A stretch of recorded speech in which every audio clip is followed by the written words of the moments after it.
अग्रवाल भी हमारे साथ जुड़ गए हैं, जिनको आप अक्सर हमारे प्लेटफॉर्म पर देखते हैं। रुपेश जी, राजेश जी, आप दोनों का बहुत शुक्रिया, स्वागत है 18 आवर्स स्वदेश पर।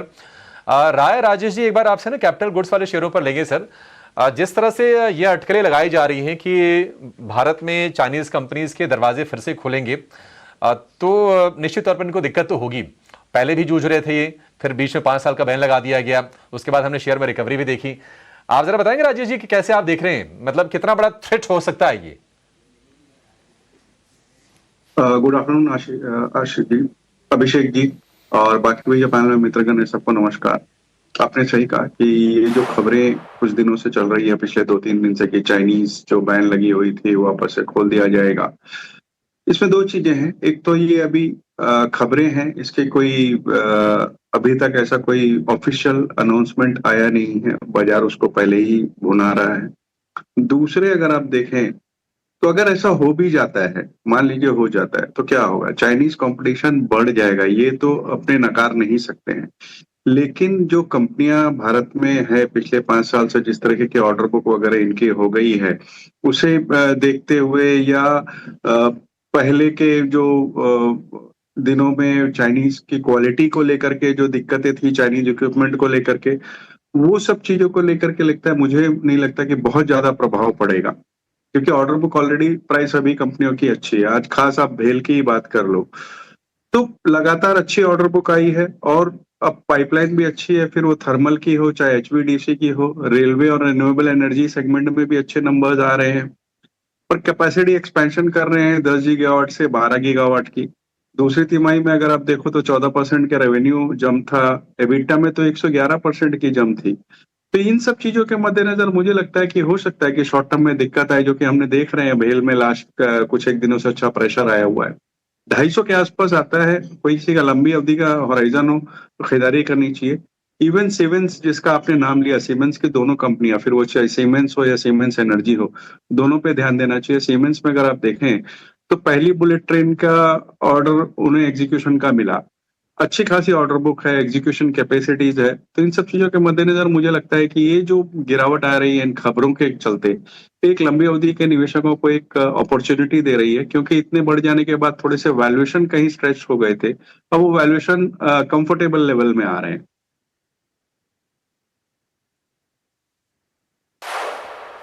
बिल्कुल बिल्कुल बिल्कुल सही बात है सर।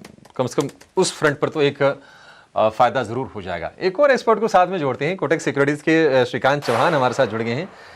श्रीकांत जी, बहुत शुक्रिया आपका समय देने के लिए। श्रीकांत जी, अब सेकेंड हाफ में तो माहौल लग रहा है कि ठीक है, मतलब 5 दिन की गिरावट लगातार हो रही थी, आज शुरुआत बड़ी कह सकते हैं कि हाहाकारी हुई, उसके बाद रिकवरी। कैसे देख रहे हैं, और कुछ ट्रेड्स हैं सर आपके पास? बिल्कुल। तो देखिए, अभी जो रिकवरी बनी है वो रिकवरी तो काफी उत्साहजनक है, क्योंकि इतनी बड़ी रिकवरी जब आती है, कम से कम 200-250 पॉइंट की जब रिकवरी बनती है बॉटम से, तब एक बात क्लियर हो जाती है कि यहाँ पे तेजी और थोड़ी बरकरार हो सकती है, थोड़ी और कंटिन्यू हो सकती है। बट ये पुल बैक है, क्योंकि एक बड़ा फॉल हमने देखा था, 25,375, 26,375 के पार था निफ्टी। वहां से मार्केट ने ऑलमोस्ट 900 पॉइंट का करेक्शन किया, और ये 900 पॉइंट का करेक्शन था वो वन साइडेड था। तो मार्केट काफी ओवरसोल्ड हो चुका था, थोड़ी सी न्यूज आई, उसके बाद मार्केट ने रिबाउंड किया। तो ये पुल बैक है, और ये पुल बैक मुझे लगता है कि जारी रह सकता है अप टू 25,850 से लेकर 900 रुपए तक। उन लेवल्स के करीब मुझे लगता है कि वापस हमें मार्केट में थोड़ा कॉशियस होना जरूरी है। करंट लेवल्स पे में स्टॉक स्पेसिफिक एक्टिविटी रखनी काफी जरूरी रहेगी। इंडेक्स में व्यू बनाने से बेटर है कि यहाँ पे आप स्टॉक्स पे व्यू बनाओ, आई थिंक वो फायदेमंद रहेगा। स्टॉक स्पेसिफिक अगर किसी पर्टिकुलर स्टॉक में अगर लॉन्ग की एंट्री बनानी हो, तो मुझे लगता है थोड़ा सा डिफेंसिव अप्रोच रखना चाहिए अभिषेक जी। यहाँ पे डिफेंसिव अप्रोच में मुझे लग रहा है कि लुपिन लेबोरेटरीज को करंट लेवल से खरीदा जा सकता है। 2180 2190 के करीब ये ट्रेड कर रहा है। यहाँ पे अगर इसे खरीदते हैं तो फिर मुझे लगता है कि ये स्टॉक कम से कम 2220 और 2205 तक के लेवल्स दिखा सकता है। तो 2205 2220 के टारगेट्स के लिए लुपिन लेबोरेटरीज को खरीदे, 2160 का स्टॉप लॉस रखे। साथ ही साथ मुझे लगता है कि दूसरा स्टॉक मेटल्स में से होना चाहिए, और वो है हिंडाल्को। 915 के करीब ट्रेड कर रहा है। यहाँ से अगर तेजी बनती है तो 940 955 तक के लेवल्स हिंडाल को दिखा सकता है। स्टॉप लॉस हमें रखना पड़ेगा आज के लोज का, 894 के आसपास का लो बना हुआ है, तो 894 के स्टॉप लॉस के साथ करंट लेवल से हिंडाल्को को भी खरीदा जा सकता है। चलिए, ये मार्केट पे नजरिया श्रीकांत जी ने बोला, और साथ ही साथ जो है आपके लिए दो कॉल्स भी आती हुई, जहां पर हिंडाल्को और साथ ही लुपिन, यहां पर आप जरूर नजर रखें। बट इस बीच आइए स्वागत भी करते हैं रुपेश सांकेत जी का। ये भी अब हमारे साथ जुड़ चुके हैं और बजट को लेकर जो है तैयारी अब वो जोर शोर से शुरू हो चुकी है। देखिए, अब कुछ ही दिन बाकी रह गए हैं कि बजट आएगा, और अब बजट से रिलेटेड प्लेस जो है वो ऑलरेडी फ्लेवर में आते हुए हमें दिख भी रहे हैं। पर पावर सेक्टर, यहाँ से क्या कुछ है उम्मीदें, आइए उस पर चर्चा करते हैं रुपेश जी के साथ, वो उसके एक्सपर्ट हैं।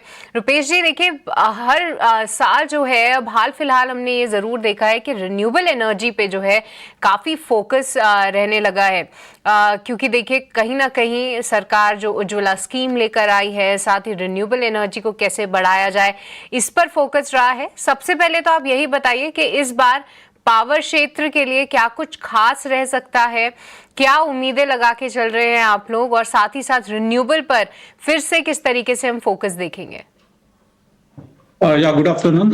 लास्ट ईयर का बजट देखेंगे तो मुझे लगता है कि जो 3 सेगमेंट में काफी अच्छा फोकस हुआ था, जैसे न्यूक्लियर एनर्जी, देन सोलर में भी काफी अच्छा खासा फोकस है, और क्लीन टेक्नोलॉजी।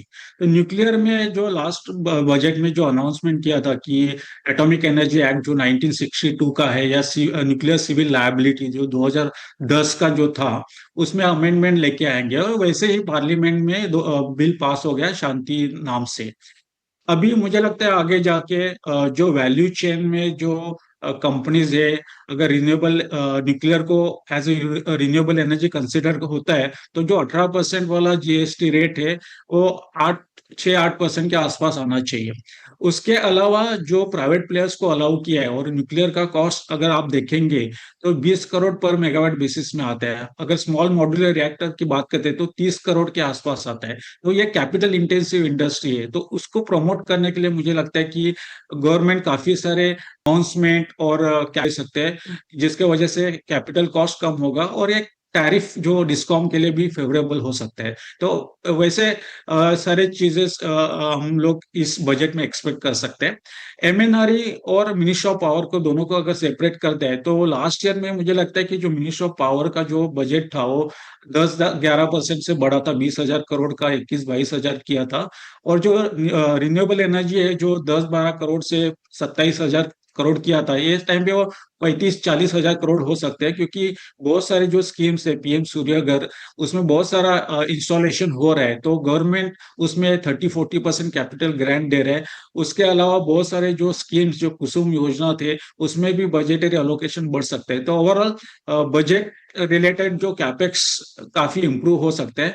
जो स्मार्ट मीटरिंग इंस्टॉलेशन का काफी अच्छा एडॉप्शन हो रहा है, तो लगता है कि बजट में लास्ट ईयर के कंपैरिजन में इस साल में 25-30% का कैपिटल आउटले ग्रो होने का चांसेस है।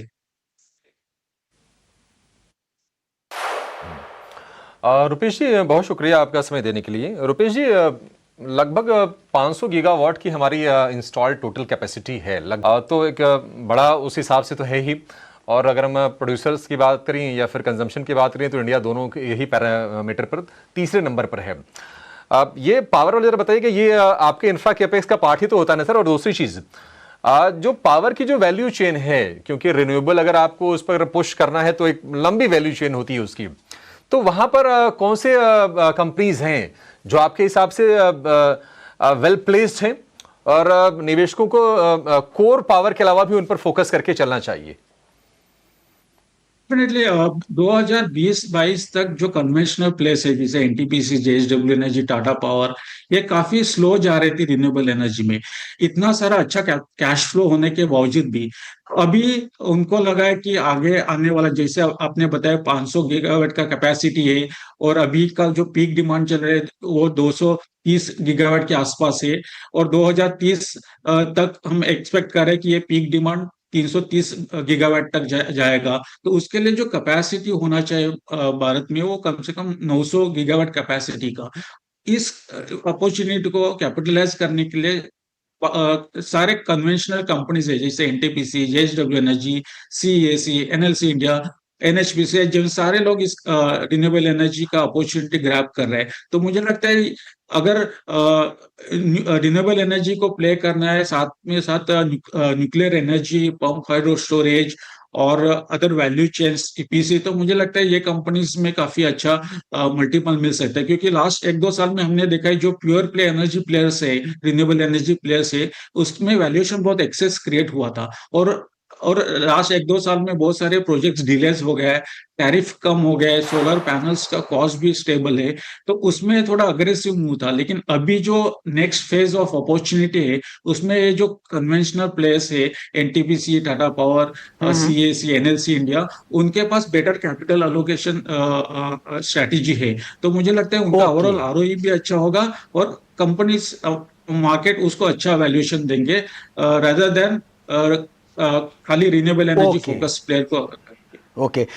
एक और सवाल आपसे मैं लेना चाहूँगा रुपेश जी। ये तो कि छोटे मॉडुलर न्यूक्लियर रिएक्टर को पॉलिसी से सपोर्ट मिल सकता है, और जैसा आप न्यूक्लियर पावर प्लांट को लेकर आप कह भी रहे थे कि ये बजट में इसको बढ़ावा मिल सकता है, और कहा जा रहा है कि प्राइवेट भागीदारी भी हो सकती है। एक तो ये, एक और सवाल मैं यहाँ पे और क्लब करना चाहूँगा, नेशनल ग्रीन हाइड्रोजन मिशन, इस पर भी सरकार का काफ़ी फोकस है और लगातार इस पे जो एलोकेशन है वो भी बढ़ता जा रहा है। अगर इन दोनों सेक्टर को ध्यान में, इन दोनों सेगमेंट को अगर पावर में ध्यान रखे, तो कौन कौन सी कंपनियां यहाँ पे बेनिफिशियरी हो सकती है, कहाँ नजर रखनी चाहिए? या डेफिनेटली, अगर जनरेशन साइड अगर बात करेंगे, तो जो अभी 9 गीगावाट का कैपेसिटी है, गवर्नमेंट का टारगेट 2027 तक 100 गीगावाट का, और इसमें अगर एनटीपीसी ने जो अनाउंस किया वो 30 गीगावाट का, उन्होंने ऑलरेडी साइट्स भी आइडेंटिफाइड किए हैं। तो अगर ये मॉडल अगर रेगुलेटेड पे होता है या कॉस्ट प्लस टैरिफ पे होता है, और एनटीपीसी के पास इतना सारा कैश फ्लोज है, अगर उसको प्रोडक्टिवली अगर डिप्लॉय होता है विद बेटर आरओई, तो मुझे लगता है एनटीपीसी एक अच्छा प्ले हो सकता है renewable energy nuclear segment perspective से। ग्रीन हाइड्रोजन भी ये कंपनीज इनिशिएटिव्स लिया है, लेकिन ग्रीन हाइड्रोजन में जितना चाहिए उतना फास्ट डेवलपमेंट नहीं हो रहा है। लेकिन दूसरा अगर कंपनीज की बात करेंगे जो इसमें बेनिफिट हो सकता है, वो टाटा पावर, क्योंकि उन्होंने भी काफी इंटरेस्ट दिखाया। जो अभी रिसेंटली जो डॉक्यूमेंट्स आया था, expression of interest for 12 small reactor जो 220 मेगावाट के आसपास रहेगा, उसमें भी टाटा पावर ने काफी सारा इनिशिएटिव दिखाया है। और साथ में साथ जेएसडब्ल्यू एनर्जी, ये 3 प्लेयर मुझे लगता है कि as a developer point of view से लॉन्ग टर्म एसेट क्रिएशन के लिए ये कंपनीज अच्छे लेवल पे भी है, और उसमें बेट लगा सकते हैं। बाकी जो आपके टाटा EPC पावर, players हैं, जैसे BHEL, जी NTPC, Tata power, JSW energy, और बाकी जो बैकएंड के लिए, जो इक्विपमेंट के लिए, उसमें बीएचईएल जैसे नाम भी आप यहाँ पर सुझाव दे रहे थे। चलिए